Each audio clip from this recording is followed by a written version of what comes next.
Atos 20, de 22 a 27.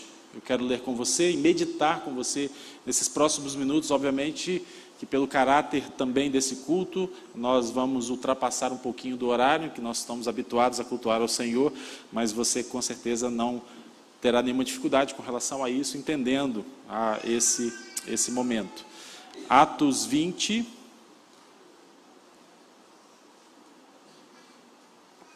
de 22 a 24.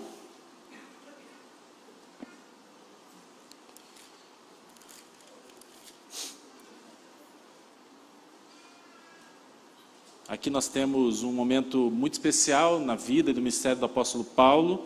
Ele está se despedindo ali dos presbíteros da cidade de Éfeso, e ele então apresenta a eles algumas palavras que servirão então como base para essa nossa reflexão.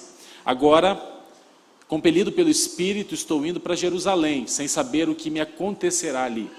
Só sei que em todas as cidades o Espírito Santo me avisa que prisões e sofrimentos me esperam. Todavia não me importo, e nem considero a minha vida de valor algum para mim mesmo, se tão somente puder terminar a corrida e completar o ministério que o Senhor Jesus me confiou de testemunhar do Evangelho da graça de Deus. Agora eu sei que nenhum de vocês, entre os quais passei pregando o reino, verá novamente a minha face. Portanto, eu lhes declaro hoje que estou inocente do sangue de todos, pois não deixei de proclamar-lhes toda a vontade de Deus. Que o Senhor abençoe a leitura da sua palavra, que o Espírito Santo de Deus agora a aplique aos nossos corações. Meus irmãos, todos nós sabemos que é muito fácil começar algo, né? Um novo projeto, um novo relacionamento. É fácil começar uma dieta, é fácil começar talvez você tenha feito aquela promessa de virada de ano, que você esse ano ia fazer exercício físico, que esse ano você ia ler a Bíblia todos os dias, que você ia fazer o seu devocional diário. É fácil nós começarmos algo. E nós sabemos que há sempre então uma sensação de um entusiasmo quando a gente começa algo novo. Quando a gente começa num novo emprego, quando a gente começa num novo trabalho, quando a gente começa a servir num novo ministério.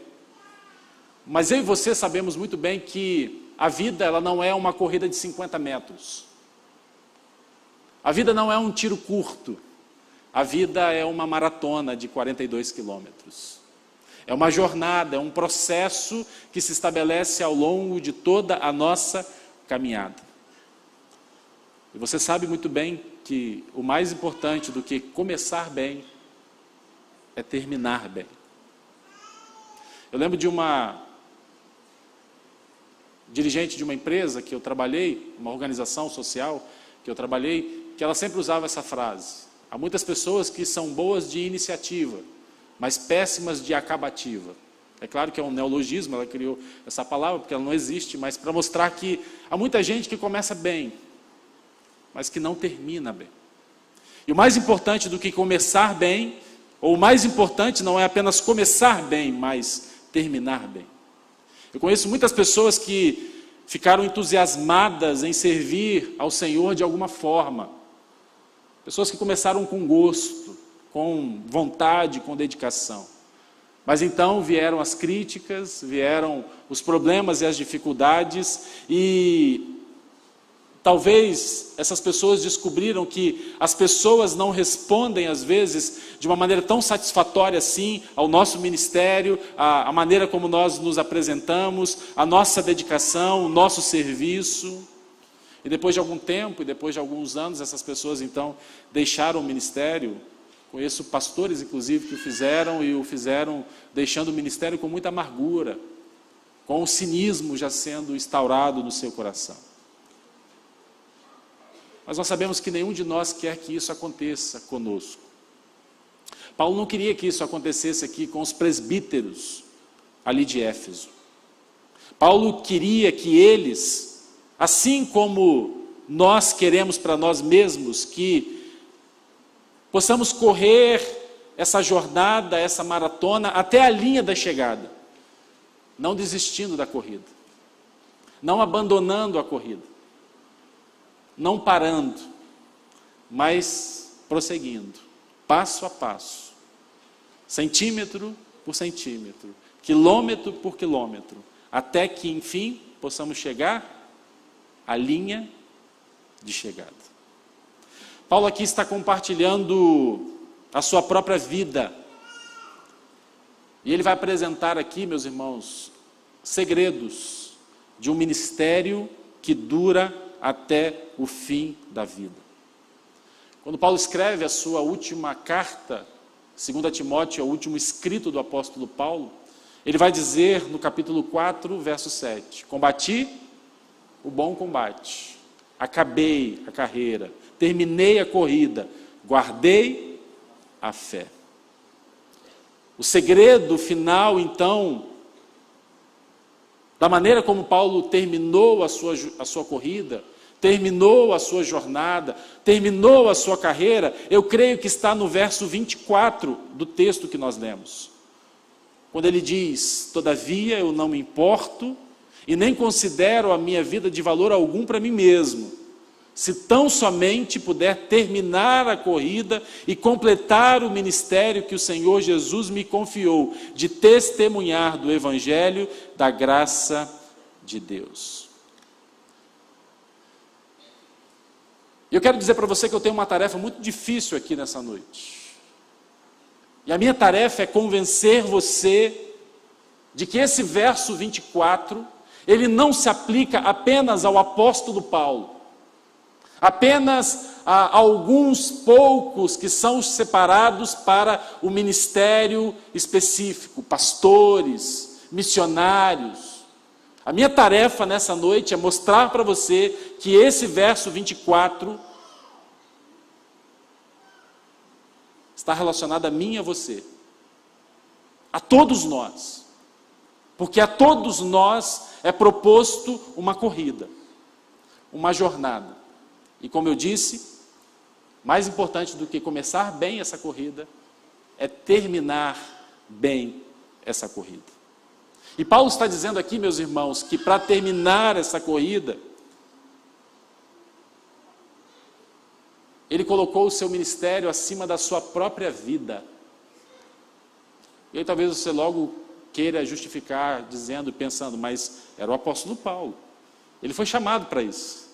Deus o separou para isso, Deus o comissionou para isso. Mas como eu disse, o meu desafio aqui nessa noite é mostrar que o verso 24 está relacionado à sua vida, à minha vida, à vida de cada um de nós aqui, porque a cada um de nós é confiada uma corrida. A cada um de nós é confiado um ministério. E Deus espera que eu e você possamos terminar bem esse ministério que Ele mesmo tem proposto para cada um de nós. Eu estou terminando hoje o meu ministério específico aqui com vocês. Não estou me aposentando e espero que eu não vá partir tão logo. Mas é muito importante que eu e você tenhamos em vista essa perspectiva. Porque juntos ou separados, a corrida ela vai continuar. A corrida ela vai prosseguir. E é importante que eu e você possamos terminar bem a corrida que nos está proposta. E para que eu e você possamos terminar a corrida, precisamos colocar então o ministério que temos recebido do Senhor acima da nossa própria vida. E como eu disse, talvez você esteja pensando, isso é para o apóstolo Paulo, isso é para aqueles que foram chamados para o ministério específico, para o ministério pastoral, isso é para aqueles que foram chamados para o campo missionário. Talvez você pense, eu sou apenas um leigo, eu sou apenas um voluntário. Não é bem isso. E é isso que eu quero mostrar para você nessa noite, nessa minha última mensagem, aqui com vocês, no meu ministério com vocês, no meu pastorado junto com vocês. E a primeira coisa que a gente pode aprender aqui nesse texto, meus irmãos, é que para terminar a corrida, você deve reconhecer que Deus confiou a você um ministério. Você precisa reconhecer que Deus confiou a você um ministério. Não existe na Bíblia um cristão que não tenha um ministério. Guarda isso. Não existe na Bíblia um cristão que não tenha um ministério. A gente cai no erro de pensar que somente aqueles que estão super comprometidos vão para o ministério. E todos os outros demais apenas se dedicam a servir como voluntários, no seu tempo livre, no seu tempo que sobra. É um erro comum as pessoas pensarem então que os pastores, os missionários, são super comprometidos. E os demais são apenas voluntários, que se dedicam de acordo com a sua possibilidade, de acordo com a sua disponibilidade. É bem significativo que nas Escrituras a gente vai ver que quando são apresentados os dons espirituais, quando os dons espirituais são mencionados, sempre aparece a palavra cada ou cada um. Romanos 12, 3, 1 Coríntios 12, 7, Efésios 4, 7, 1 Pedro 4, 10, que vai dizer assim: cada um exerça o dom que recebeu para servir os outros, administrando fielmente a graça de Deus em suas múltiplas formas. Todo cristão recebeu um dom de Deus. E se todo cristão recebeu um dom de Deus, todo cristão foi chamado para exercer o ministério. Através desse dom. Usando esse dom. Todo cristão um dia prestará contas a Deus da sua mordomia. Ou seja, se usou esse dom para os propósitos de Deus, conforme Jesus, por exemplo, ensinou na parábola dos talentos. E você conhece a parábola dos talentos. Mateus capítulo 25, de 14 até 30. De maneira que você pode ser um garçom, você pode ser um contador, você pode ser um médico, você pode ser um carpinteiro, você pode ser um motorista, você pode ser uma dona de casa.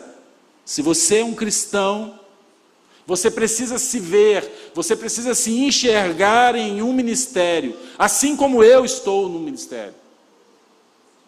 A única diferença, talvez, de você para mim é que eu sou apoiado para realizar esse ministério, para se dedicar integralmente a esse ministério. E aliás, nesse assunto, talvez você seja mais parecido com o apóstolo Paulo do que eu. Você lembra, o apóstolo Paulo era fazedor de tendas, né? Ele tinha o seu trabalho. Ele nunca quis ser pesado para ninguém, naquele contexto, com as dificuldades que obviamente o mundo vivia naquela época. De maneira que ele tinha a sua profissão e exercia o seu ministério. Então você é mais parecido com o apóstolo Paulo do que eu. Porque hoje eu tenho o privilégio de poder me dedicar totalmente e integralmente ao ministério. Isso não acontecia com o apóstolo Paulo. O ministério, meus irmãos, não é apenas uma tarefa. O ministério ele não está relacionado apenas à esfera do serviço. Ministério é uma mentalidade. Ministério é um estilo de vida, ministério é um modo de pensar que vai então permear toda a nossa vida. E quando você se vê no ministério, e quando você se enxerga como tendo um ministério, significa que você está disponível a Deus 24 horas por dia, 7 dias por semana. De maneira que Deus usa você, usa a sua vida para ajudar outras pessoas a se aproximarem de Deus. Isso pode incluir servir de uma maneira prática, ajudando as pessoas, atendendo às necessidades. Isso pode significar compartilhar as boas novas do Evangelho. Isso pode significar encorajar as pessoas, ouvindo os seus problemas e compartilhando com elas a palavra de Deus. Você pode servir no ministério através das suas doações, através dos seus recursos. Você pode servir no ministério através das suas orações.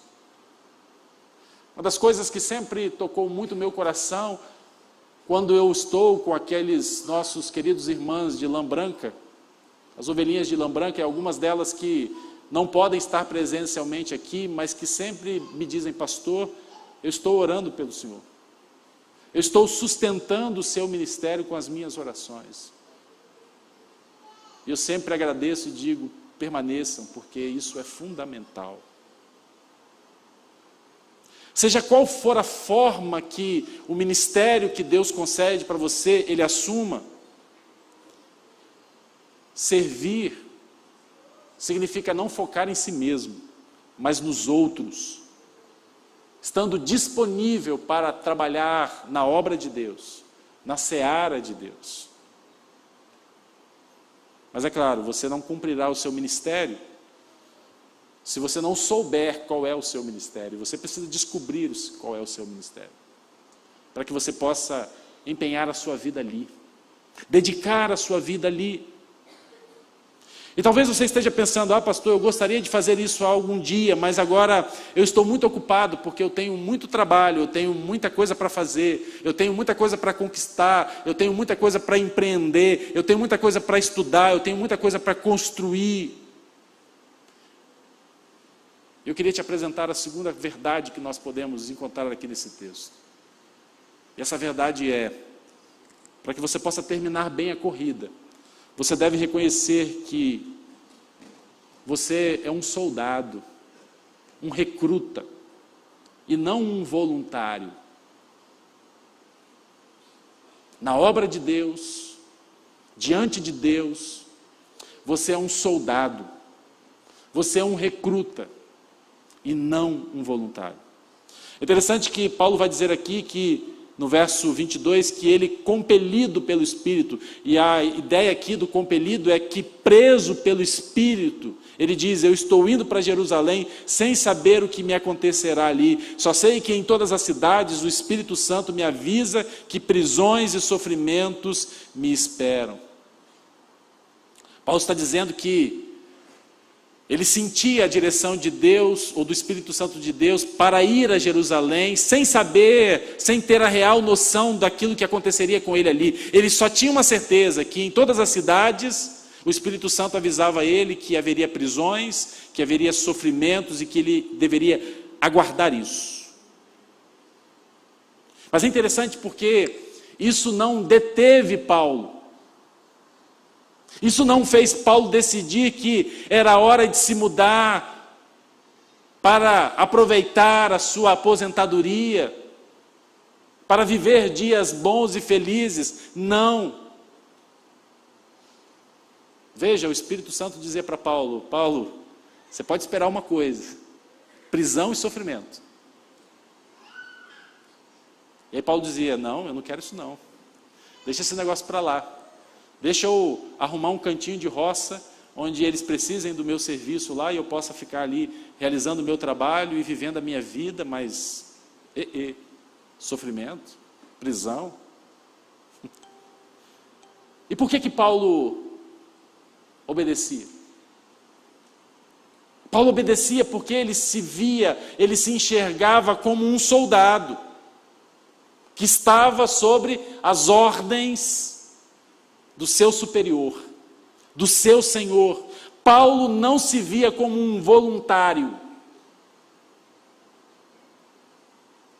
Paulo se via como um recruta, que havia sido convocado para o exército do Senhor.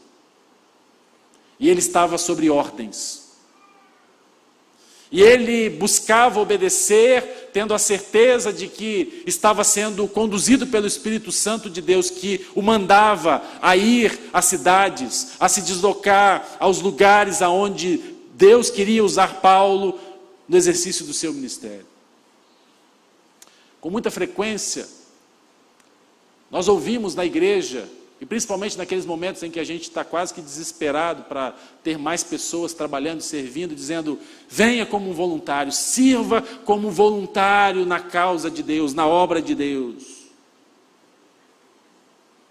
E o problema é que quando diz que você pode vir como um voluntário, a gente está dizendo que você pode optar também por não servir, ou que você pode optar em parar de servir quando a coisa não estiver de acordo com o seu agrado. Há alguns militares aqui. E se eu perguntasse para eles, vocês ouviriam a mesma resposta. O militar não tem escolha. Ele obedece ordens. Ele obedece às ordens. Quando alguém é convocado para servir no exército, ele não tem escolha. Ele vai servir. Pode não gostar da comida, pode não gostar do lugar onde ele vai dormir, onde ele vai descansar, pode não gostar o destacamento, o posto aonde o exército o designou para fazê-lo, mas ele vai obedecer. Porque ali ele não tem escolhas pessoais, preferências pessoais. Pode ser que o serviço que ele realize seja agradável ou não, mas ele não está livre para desistir. E para terminar bem a corrida, meus irmãos, eu e você, nós precisamos nos enxergar não como voluntários, mas como soldados e recrutas no exército de Deus. Nós estamos sobre ordens e precisamos. Terceira coisa que a gente aprende aqui nesse texto, meus irmãos, é que para terminar bem a corrida, você deve entregar a sua vida a Jesus Cristo, esperando dificuldades ao segui-lo. Paulo vai dizer nesse texto que ele não considerava a sua própria vida como algo precioso. A única coisa que ele tinha em mente era terminar a corrida, cumprir o ministério que Deus havia confiado a ele. Uma das coisas que eu tenho aprendido ao longo da minha jornada é que seguir a Cristo significa sofrimento. Seguir a Cristo significa calúnia. Seguir a Cristo significa perseguição. Em alguns contextos, seguir a Cristo significa até mesmo a morte. E é interessante porque Paulo havia resolvido muito bem essas questões no seu coração já há muito tempo. Paulo estava disposto a morrer por Jesus, porque ele sabia que Jesus havia morrido por ele. Há uma história do missionário chamado James Calvert, que partiu como missionário para ser missionário entre os canibais ali das ilhas Fiji. E quando o capitão do navio que estava levando Calvert para o seu destino, soube que ele estava indo para aquela ilha de canibais, o capitão veio até ele e procurou demovê-lo da ideia, procurou fazê-lo voltar atrás, e disse para ele: filho, você perderá a sua vida e a vida daqueles que estão com você, se você for entre esses selvagens. E Calvert olhou para aquele capitão do navio e respondeu: nós já morremos antes de virmos para cá, porque nós já morremos para Cristo. E agora nós vamos servir a Cristo aonde Ele nos mandar. E assim, não só Calvert, mas como todos os outros missionários que estavam com ele ali, de fato entregaram as suas vidas para Jesus, porque pouco tempo depois de terem chegado ali, eles foram mortos e foram comidos por aqueles canibais. Mas ele não deixou de terminar a corrida e o ministério que Deus havia confiado a ele. Existe uma ideia equivocada, meus irmãos, no nosso meio, de que existem duas opções para a vida cristã. A primeira delas diz que você deve se comprometer com a igreja, mas faça isso quando for mais conveniente para você. Entregue alguns reais de oferta, mas desde que isso não leve você a um sacrifício. E se envolva, então, em buscar, acumular bens e recursos, de maneira que você possa ter recursos suficientes para viver uma vida confortável. E se um dia você tiver tempo, aí você pode dedicar esse tempo para servir como um voluntário na igreja. Mas desde que isso seja conveniente para você. Porque a prioridade da vida é se divertir, é curtir, é viver uma vida boa e quem sabe passar os últimos 15, 20 anos da vida desfrutando de uma boa aposentadoria. E somente para aqueles que são mais entusiasmados, somente para aqueles que são até reconhecidos como fanáticos, é que então é exigido abrir mão de tudo. Abrir mão da sua vida, abrir mão dos seus melhores dias, abrir mão dos seus recursos, abrir mão do seu conforto, abrir mão da sua família, para então se dedicar ao ministério. Mas isso é apenas para alguns, poucos, super comprometidos, alguns fanáticos, porque para alguns essas pessoas são vistas como fanáticas. Deixar tudo para ir para um outro lugar, para um outro contexto, deixar a minha terra, a minha parentela, para servir às vezes em situações de extrema dificuldade, de extrema necessidade, não. O entendimento de que apenas algumas pessoas são chamadas para isso. Mas quero chamar a sua atenção ao texto de Marcos, capítulo 8, versos 34 e 35. Um texto que você conhece muito bem, onde Jesus disse: olha, se alguém me quiser servir, negue-se a si mesmo. Se alguém quiser me acompanhar, negue-se a si mesmo, tome a sua cruz e siga-me. E quem quiser salvar a sua vida, a perderá. Mas quem perder a sua vida por minha causa e pelo Evangelho, a salvará. Você conhece o texto. Mas chama a sua atenção a primeira parte do texto, verso 34, Alice, por gentileza. Então Jesus chamou... Quem que Jesus chamou? Para quem que Jesus dirigiu essas palavras? Foram para os discípulos, para o grupo menor que Jesus havia chamado para abrir mão de tudo e caminhar com ele? Jesus chamou a multidão. As palavras aqui de Jesus foram para a grande multidão. Jesus não estava chamando apenas algumas pessoas para seguirem numa trilha de um discipulado radical, de um comprometimento de entrega total. Não, Jesus chamava a multidão para abrir mão da sua vida, até o ponto de morrer, porque Jesus disse, quando ele diz, olha, aquele que me quiser acompanhar, negue-se a si mesmo e tome a sua cruz. E cruz aqui significa até mesmo a morte. Jesus foi à cruz, e o que aconteceu com Jesus na cruz? Ele morreu, ele entregou a sua vida. Tomar a cruz aqui significa estar comprometido com Jesus, até mesmo se a morte nos for pedida. E todo seguidor de Jesus, não apenas alguns super comprometidos, são chamados então para esse compromisso total, esse compromisso de entrega. E Jesus então também é bastante claro,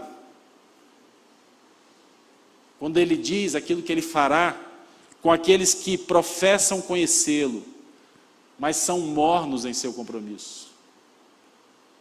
Na revelação de Jesus a João, ali no Apocalipse, a uma das igrejas, Apocalipse capítulo 3, verso 16. Assim, porque você é morno, não é frio nem quente, eu estou pronto a vomitá-lo da minha boca. Para pensar agora no seu compromisso com Jesus. E numa escala de 0 a 10, qual nota que você daria? Aonde estaria a classificação do seu compromisso com Jesus? Mas eu quero te alertar o seguinte: se você estiver no 5 ou no 6, cuidado, você está morno. E se você está morno, Jesus está pronto para vomitar você da boca dele. Não dá para ser compromisso 1, não dá para ser compromisso 2, não dá para ser compromisso 3. Tem que ser compromisso 10. Tem que ser entrega total. A Bíblia deixa claro, meus irmãos, que seguir a Jesus significa enfrentar dificuldades em algum nível. É claro, talvez a maioria de nós aqui nunca será martirizada, nunca será presa, nunca será torturada por seguirmos a Jesus. Mas Paulo nos alerta claramente, quando ele escreve em 2 Timóteo, no capítulo 3, verso 12, dizendo: de fato, todos os que desejam viver piedosamente em Cristo Jesus serão abençoados. Viverão uma vida feliz e alegre. Viverão um mar de rosas. É isso que ele está dizendo? Todos aqueles que desejam viver piedosamente em Cristo Jesus serão perseguidos. Quando Paulo escreve e dá uma palavra de encorajamento aos crentes ali da Galácia, em Atos capítulo 14, verso 22, ele vai dizer que ele fortalecia os discípulos e encorajava-os a permanecer na fé, dizendo: é necessário que passemos por muitas tribulações para entrarmos no reino de Deus. Quando ele escreve também em 1 Tessalonicenses, no capítulo 3, versos 3 e 4, Paulo vai dizer assim: para que ninguém seja abalado por essas tribulações. Vocês sabem muito bem que fomos designados para isso. Quando estávamos com vocês, já lhe dizíamos que seríamos perseguidos, o que realmente aconteceu, pois vocês sabem muito bem. E aí talvez você esteja pensando assim: pastor, mas por que eu decidiria então entregar a minha vida a Jesus para que a partir disso eu pudesse ser perseguido? Para que a partir disso eu pudesse passar ou esperar por dificuldades e aflições? A resposta, meus irmãos, a essa pergunta é que a única outra opção para viver é viver para si mesmo, é viver para os prazeres mundanos do aqui e agora, e ao final da vida enfrentar a ira e o julgamento de Deus. Porque lembre-se, se você tentar viver a vida salvando a sua vida, ao final dela você a perderá. Mas se você entregar a sua vida para Jesus e ao Evangelho, você então salvará a sua vida. E essas não são palavras de Márcio Soares. Essas são palavras de Jesus. Palavras de Jesus. E uma vez que você confia então a sua vida a Jesus, e que a sua confiança nele é total, você não tem medo do futuro.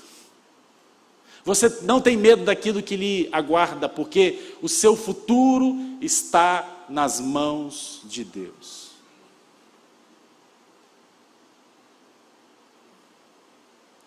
Muitas vezes eu pensei que eu não gostaria de saber o que o rei Ezequias sabia, por exemplo, porque você lembra, né? No momento em que ele fica doente, ele ora, ele pede a Deus e Deus dá mais 15 anos de vida para ele. Não sei se você já pensou se você gostaria de ser como o rei Ezequias, sabendo que você ganharia mais 15 anos, mas que o tempo estava determinado. Eu não sei se você gostaria de saber qual seria o último dia da sua vida, quanto tempo mais você viveria.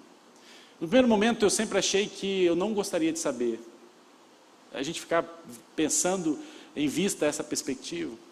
Mas sabe, a partir de um determinado momento eu comecei a pensar que se eu soubesse quantos dias de vida ainda teria, isso seria libertador para mim. Isso seria libertador para mim.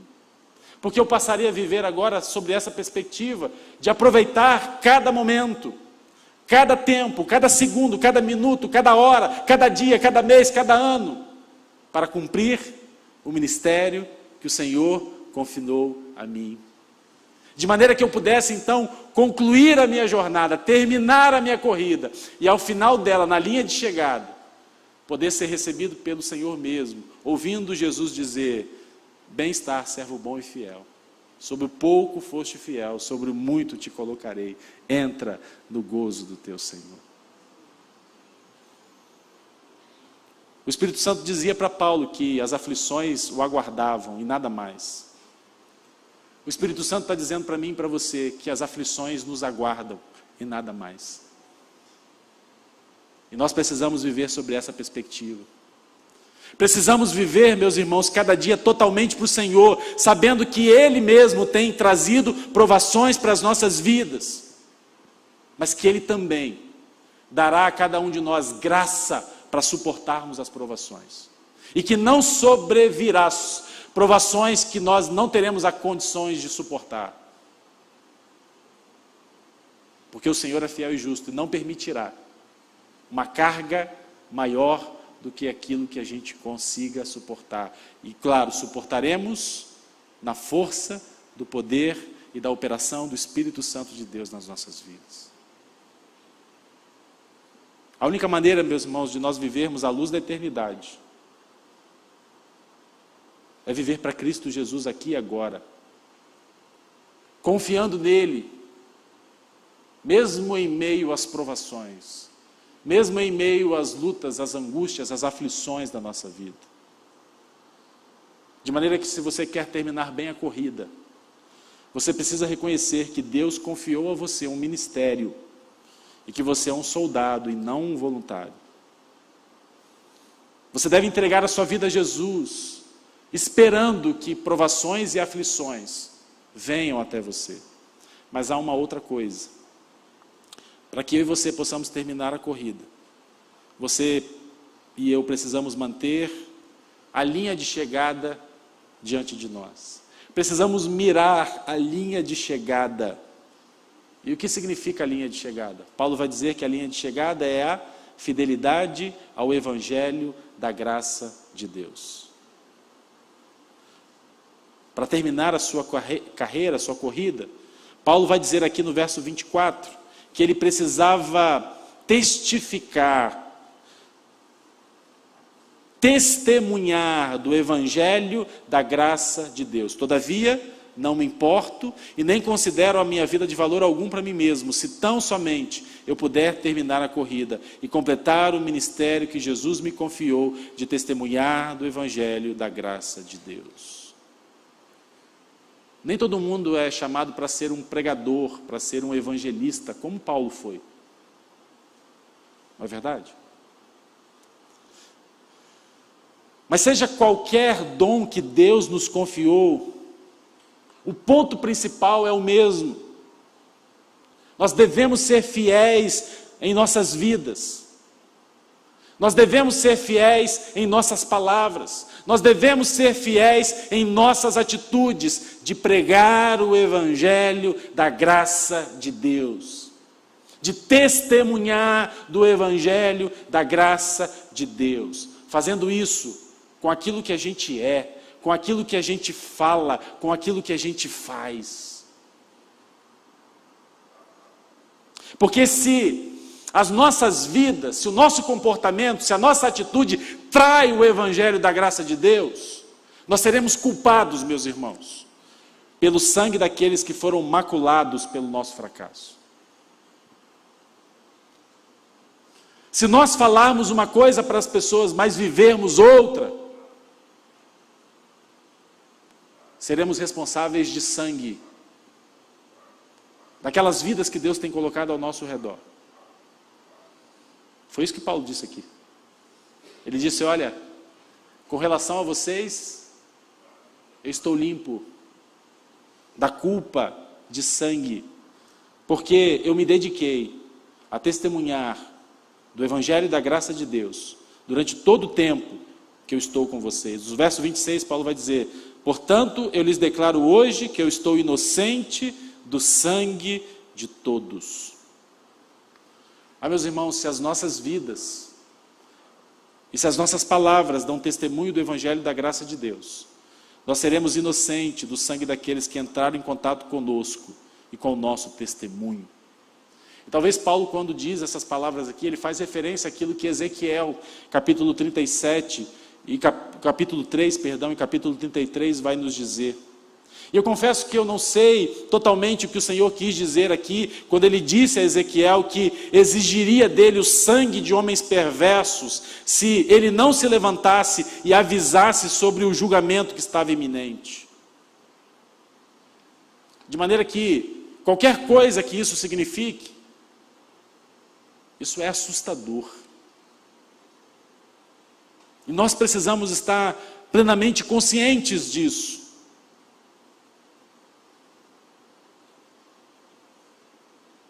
Se você quer ser inocente do sangue de todas as pessoas que Deus coloca diante de você, coloque em perspectiva a linha de chegada, sabendo que a linha de chegada significa cumprir fielmente o ministério de testemunhar da graça de Deus a todas as pessoas. Porque se o Evangelho da graça é a boa notícia de que Deus salva, de que Deus perdoa os pecados daqueles que confiam em Cristo, o Evangelho também significa más notícias para aqueles que não se arrependem, para aqueles que não se reconhecem como pecadores, carentes e necessitados, daqueles que confiam em si mesmos, daqueles que confiam nas suas boas obras, que desprezam, portanto, aquilo que Cristo fez na cruz. Que as nossas vidas, meus irmãos, que as nossas palavras possam testemunhar do senhorio de Jesus, de maneira que, como já disse, possamos ao final ouvir Jesus dizer para nós: muito bem, você foi um servo fiel, por isso, sobre o muito, eu vou colocar você. Há uma história de um missionário também chamado John Paton, e ele nasceu na Escócia em 1824.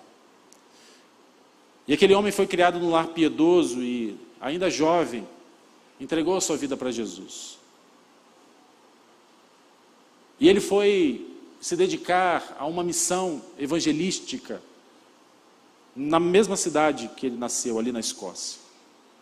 Mas a partir de um determinado momento, Deus colocou no coração de Paton um desejo de ir também aos homens ferozes canibais das ilhas das Novas Hébridas, ali no Pacífico Sul.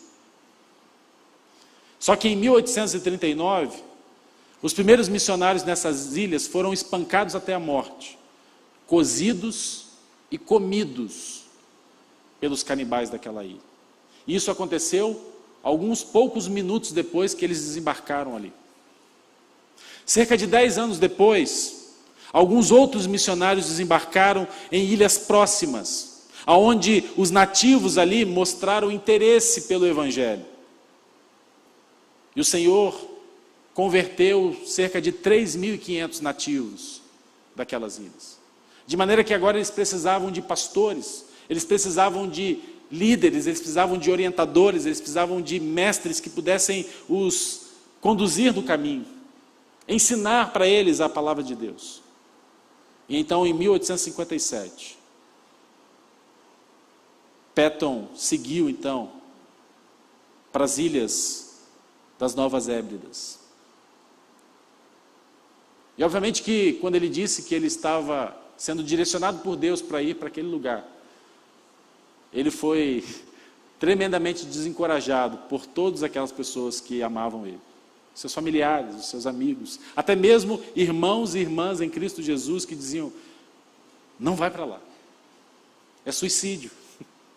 Você não está conseguindo compreender os perigos e os riscos. E entre essas muitas pessoas que tentavam demover Paton da ideia de ir, de entregar a sua vida ali, naquele ministério que Deus estava colocando diante dele, estava um senhor já idoso, que se dirigiu a Paton e disse assim: não vá para lá, porque você será comido pelos canibais. E Paton virou para aquele homem e disse: Senhor Dixon, o Senhor está anos à minha frente. O Senhor tem muitos anos mais de experiência do que eu. E o Senhor sabe muito bem que daqui a pouco tempo, o seu corpo será comido por vermes.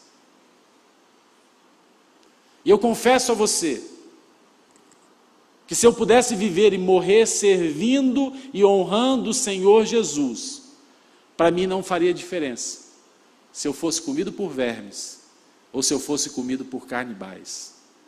Porque o mais importante para mim é cumprir o ministério que o Senhor tem confiado a mim. E a história diz que Paton então partiu para as Ilhas Hébridas com a sua esposa e com o seu filho. E que eles viviam ali perigos diários, perigos constantes. Mas Deus poupou a vida de Paton. E ele viveu até os 83 anos. E os seus últimos anos foi viajando por vários lugares do mundo, tentando levantar recursos para a missão ali nas Ilhas Hébridas. E o seu testemunho sempre foi o mesmo, e ele sempre dizia, em todos os lugares onde ele passava: se eu tivesse a minha vida para começar de novo, eu a consagraria novamente a Jesus, buscando a conversão dos canibais ali nas Nobres Hébridas. Aquele homem terminou a corrida, porque ele colocou o ministério que ele recebeu do Senhor Jesus acima da sua própria vida. Eu termino aqui a minha corrida junto com vocês, mas cada um de nós ainda está envolvido numa corrida particular, naquilo que o Senhor tem confiado para nós. E o desejo do meu coração é que eu tenha convencido que você precisa fazer isso. Você precisa se envolver, de maneira que você possa terminar bem a corrida, no ministério que Deus tem confiado a você, no ministério que Deus tem confiado a mim. E assim, nós possamos prosseguir, aqui em Campos, em Belo Horizonte, ou em qualquer outro lugar que Deus nos levar, focados no cumprimento da missão. Vamos completar a missão. Vamos dedicar as nossas vidas ao ministério para o qual o Senhor tem nos chamado, ao ministério para o qual o Senhor tem nos confiado. E que Deus assim nos abençoe.